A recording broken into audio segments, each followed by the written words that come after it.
Salut à tous les amigos, aujourd'hui, une entreprise qui a du piquant et qui est dans le secteur de la santé. Enfin, on devrait pas dire plutôt dans le secteur de la maladie du coup. Fais pas ton philosophe. Ouais, t'as raison. Et oui, je veux bien sûr parler de Pfizer, bien connu grâce ou à cause du Covid-19. La Covid. Oui, merci. Pfizer, je la possède en bourse car elle est pas mal sur le long terme. Déjà parce que la boîte date des années 1849 quand même. Donc question long terme, elle en a vu passer des générations de malades.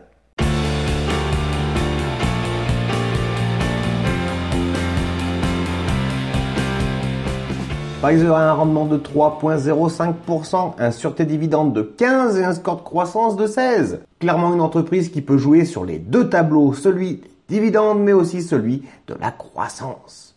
D'ailleurs en parlant de croissance, sur 5 ans c'est 7% par an, avec une capitalisation de 297 milliards de dollars. Comme je disais en intro, elle a été fondée en 1849 et est basée à New York. Ils ont un vaccin anti-Covid-19, mais aussi ils ont le brevet du Viagra. Le prix sur 10 ans qui est ma foi toujours et en continuelle hausse.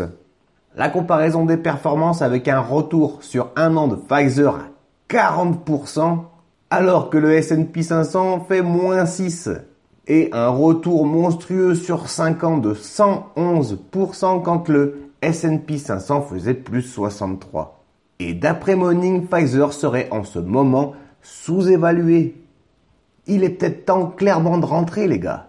L'historique du dividende avec un dividende sans interruption de plus de 30 ans à la fréquence de 4 fois par an pour un montant annuel à terme de 1,60$.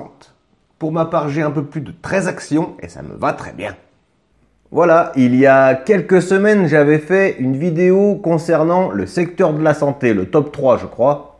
Pfizer en fait bien évidemment partie. De toute façon, ne me crois jamais sur parole et je t'engage à aller checker par toi-même. Tous les liens de mes sources sont en description juste en dessous.